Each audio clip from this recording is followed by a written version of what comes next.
राहुल गांधी के सजा करके उनके सदस्यता खत्म। जो सत्ताधारी दल के लोग हैं उनके सारे सबूत होते हैं तो सजा 1 साल की होती है कि सदस्यता न खत्म होगी। अभी इसी हफ्ते भारतीय जनता पार्टी के एमपी की सजा हुई है, थाने में घुस के लूटपाट करने और मारपीट करने की थी, 1 साल की सजा, ताकि सदस्यता भी न समाप्त हो, जेल भी न जाना हो।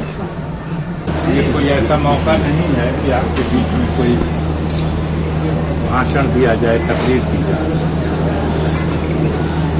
आज से 90 दिन पहले 29 तारीख को अप्रैल,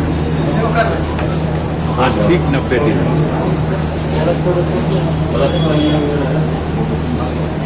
आप उनको खबर मिली होगी, मुझे एक मुकदमे में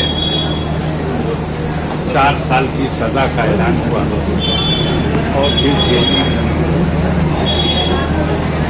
अब हाईकोर्ट से जमानत हुई और आज 90 दिन के बाद हम जेल से रिहा हुए हैं। इसमें आप तमाम लोगों की दुआ, गरीबों की बहुत काम है।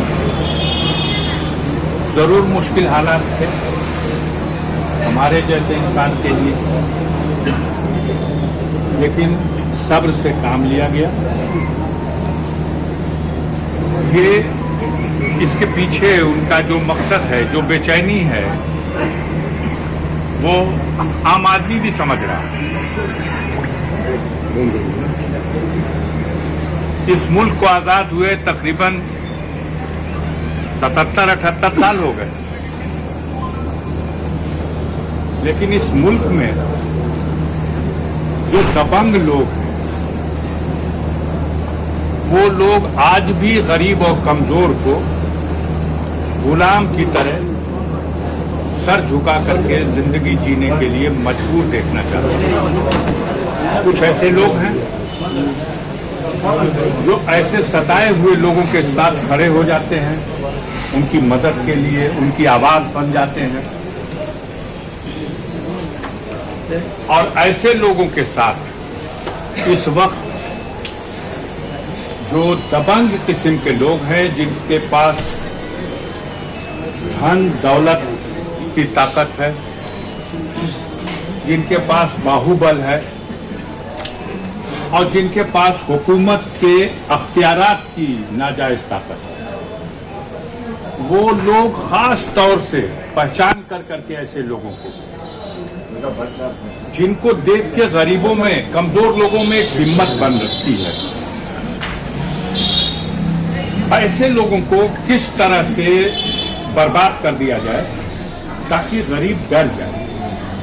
ये सारी कार्रवाई जो हुई वो सिर्फ गरीब और कमजोर जमात के कतार के लोगों को डराने के लिए। हमारे लिए उनका इस तरह का फैसला, एक तरफ बड़े माफियाओं को बचाने के लिए पूरी हुकूमत लगी हुई है, सारी एजेंसियां लगी हुई, खुलेआम बेहयाई की इंतहा, जो लोग गवाह हैं उनको झूठे मुकदमों में जेल भेज दिया जा रहा है, और दूसरी तरफ झूठे इल्जाम में लोगों को फंसा कर। ये वो परिवार है जो मुल्क की आजादी के लिए लड़ाई लड़ा, कुर्बानियां दी। ये वो खानदान है जिसने मुल्क की हिफाजत के लिए अपना बलिदान दिया, अपनी शहादत दी। मुल्क के निर्माण में, मुल्क की तरक्की में, मुल्क की सियासत में और गरीब आवाम की हिमायत में लगातार काम करते रहे, और आज उसका सिला इस तरह से। इल्जाम है कि इनकी इतनी दहशत है कि नाजायज तरीके से ये जनता से अवैध धन वसूलते हैं। इल्जाम है कि हम कमजोर लोगों की जमीन और जायदाद को कब्जा कर लेते हैं। हमने, हमारे बाप दादा ने लोगों को बसाया है, उनके सहारा बने हैं, उनकी मदद की है। हमारे ऊपर उल्टा इल्जाम लगाने वाले वो जो पूरी तरह से गरीबों का गला घोटने वाले लोग हैं। कितनी खुशी थी लोगों में, लेकिन वो 29 तारीख साजिश करने वालों की कामयाबी का दिन था और आज 27 तारीख दुआ करने वालों की कामयाबी का दिन है। उनके मंसूबे नाकाम हुए, लड़ाई खत्म नहीं हुई। अभी हमें सुप्रीम कोर्ट जाना है और ये लड़ाई सिर्फ मैं नहीं लड़ रहा हूं। इस मुल्क में हमारे जैसे बहुत से ऐसे लोग, अपने सूबे में देख लीजिए, आजम खान साहब के साथ इसी तरह के हालात बने। उनके बेटे की सदस्यता खत्म, आजम खान की सदस्यता खत्म, 3-3 मामलों में सजा। राहुल गांधी के सजा करके उनके सदस्यता खत्म। जो सत्ताधारी दल के लोग हैं उनके सारे सबूत होते हैं तो सजा 1 साल की होती है कि सदस्यता न खत्म होगी। अभी इसी हफ्ते भारतीय जनता पार्टी के एमपी की सजा हुई है। थाने में घुस के लूटपाट करने और मारपीट करने की थी, 1 साल की सजा, ताकि सदस्यता भी न समाप्त हो, जेल भी न जाना हो। और हमारी 4 साल की सजा इसलिए कि सदस्यता भी समाप्त हो जाए और जेल भी जाना पड़े। तो ये सब हो रहा है। गए हैं तरीके, आप लोग भी अखबारों में पढ़ रहे हैं पूरे मुल्क में, लेकिन घबराने की बात नहीं है। 2-4 महीना और ये जालिम हुकूमत में बैठे हुए और उनके लोग जितना जुल्म था, कुदरत की तरफ से एक विकल्प बन गया और यकीन मानिए वो विकल्प इनकी नींद हराम कर चुका है। जो एक विकल्प तैयार हुआ विपक्षी दलों का, वो 24 में किसी भी कीमत पर ये लौट के आने वाले नहीं है। इनका खात्मा, इनकी हुकूमत का खात्मा होना निश्चित है। अब वो बेचैनी में, इस दौर में जितने लोगों का गला काट जाए, तो हम भी अपनी एक कुर्बानी देने को तैयार हैं। कोई बात नहीं है, लड़ाई लड़ा जाएगा। आवाज मेरी दबाई नहीं जा सकती। अभी मैं जाऊंगा सुप्रीम कोर्ट। राहुल गांधी की भी जमानत तो मिल गई, लेकिन उनकी सदस्यता समाप्त हो गई क्योंकि सजा उनकी 2 साल से ज्यादा थी। आजम खान साहब, अब्दुल्ला खान साहब, सजा 2 साल और उससे ज्यादा की होगी, तो सदस्यता भी चली गई और सजा पे जमानत होना एक काम है और सजा स्टे हो जाना दूसरा हाल है। तो वो सजा स्टे वाला राहुल गांधी गए हुए हैं। उनके 4 तारीख को सुप्रीम कोर्ट में सुनवाई है। आसान है। हम इस कस्बे के लोगों के, यहाँ काफी गांव के भी लोग हैं, लेकिन हम इस कस्बे के लोगों के खास तौर से शुक्रगुजार हैं।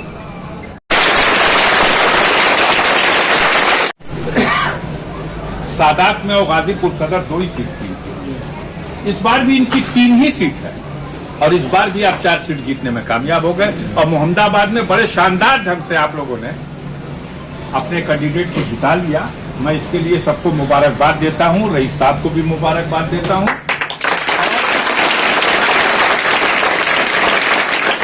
लोगों ने सोचा था कि लोग दहशत में हो जाएंगे, डर जाएंगे,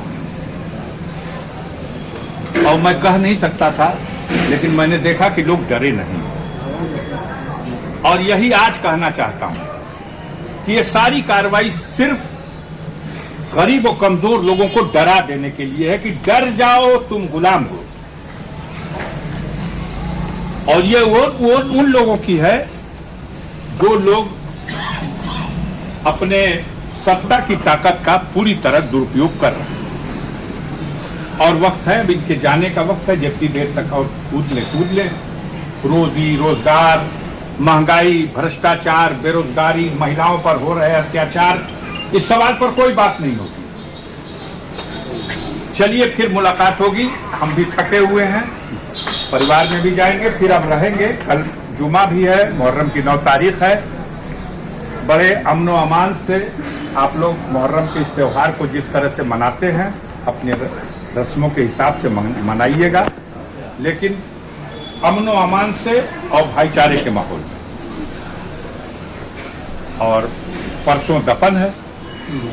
मैं हूँ, हमें उम्मीद है कि हम मंगल तक रहेंगे, रोज मुलाकात होगी। और इस वक्त आप लोग जाइए, हम आपके बहुत शुक्रगुजार हैं। आप सब लोग फिक्रमंद रहे, हमारे लिए दुआ करते रहे। आपकी दुआओं से मेरा हौसला बढ़ा रहा और आज भी आप लोगों को देख करके दिल बेहद खुश है। बीच में थोड़ा बीमार हो गया था तो उससे थोड़ा सा सेहत कमजोर है, लेकिन ठीक। अस्सलाम वालेकुम।